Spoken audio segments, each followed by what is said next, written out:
ఏలూరు ఆర్ఆర్పేట వెంకటేశ్వర స్వామి దేవస్థానంలో హుండీల ద్వారా భారీ ఆదాయం సమకూరింది. గడిచిన 75 రోజుల కాలానికి గాను స్వామివారికి నగదు రూపంలో 7,74,000 రూపాయల అధిక ఆదాయం లభించింది. స్థానిక ఆలయ ఆవరణలో మంగళవారం హుండీల లెక్కింపు కార్యక్రమాన్ని నిర్వహించారు. అత్యంత భద్రతా ఏర్పాట్ల నడుమ జరిగిన ఈ లెక్కింపులో దేవాలయ అధికారులు, సిబ్బంది పాల్గొన్నారు. ఈ హుండీల లెక్కింపులో స్వామివారికి నగదుతో పాటు 850 గ్రాముల వెండి, రాళ్ల హారాలతో కలిపి బంగారం 50 గ్రాములు ఆదాయం సమకూరినట్లు ఆలయ ధర్మకర్తల మండలి చైర్మన్ పాలడుగు రమాదేవి, ఈవో నల్లూరి సతీష్ కుమార్, ఆలయ ప్రధాన అర్చకులు కిళంబి మారుతి శ్రీనివాస రామానుజాచార్యులు తెలిపారు. ఈ కార్యక్రమంలో ఇన్స్పెక్టర్ బాబునాయుడు, ఆర్ఆర్పేట వీఆర్ఓ మరియు స్వామివారి సేవకులు అధిక సంఖ్యలో పాల్గొని కార్యక్రమాన్ని జయప్రదం చేశారు.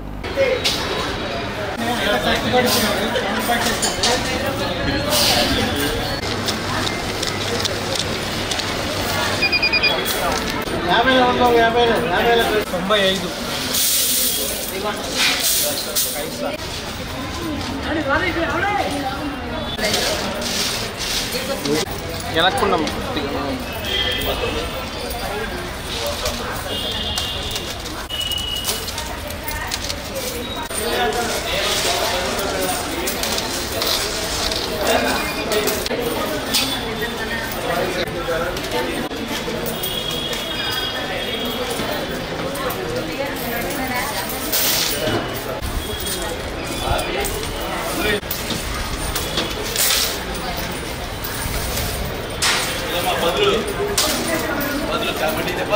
ఓం నమో వెంకటేశాయ.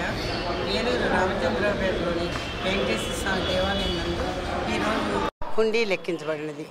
75 రోజులకు గాను 7,70,000 రూపాయలు నగదు, రాళ్లతో కూడిన బంగారం 50 గ్రాములు, సుమారుగా 850 గ్రాములు వెండి వస్తువులు హుండీలో వచ్చాయి. ఈ కార్యక్రమం మొత్తము దేవాలయ ఇన్స్పెక్టర్ గారు ఉదయ్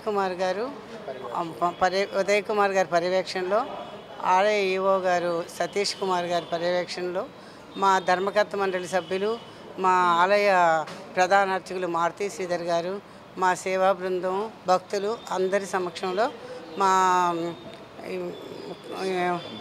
హుండీ లెక్కించబడింది. కావున భక్తులందరూ విరివిగా పాల్గొని భగవంతుని దర్శించుకుని స్వామి అనుగ్రహం పొందగలరు. జై శ్రీమన్నారాయణ. మన ఏలూరు నగరం రామచంద్రపేటలో వేంచేసి ఉన్న శ్రీ వెంకటేశ్వర స్వామివారి దేవస్థానం నందు ఈరోజు హుండీ తెరిచే లెక్కించేటువంటి కార్యక్రమం ఏర్పాటు చేశాం. ఈ కార్యక్రమం 75 రోజులకు గాను హుండీలో వచ్చినటువంటి అమౌంట్ మొత్తం 7,70,000 రూపాయల 59 రూపాయలు వచ్చింది.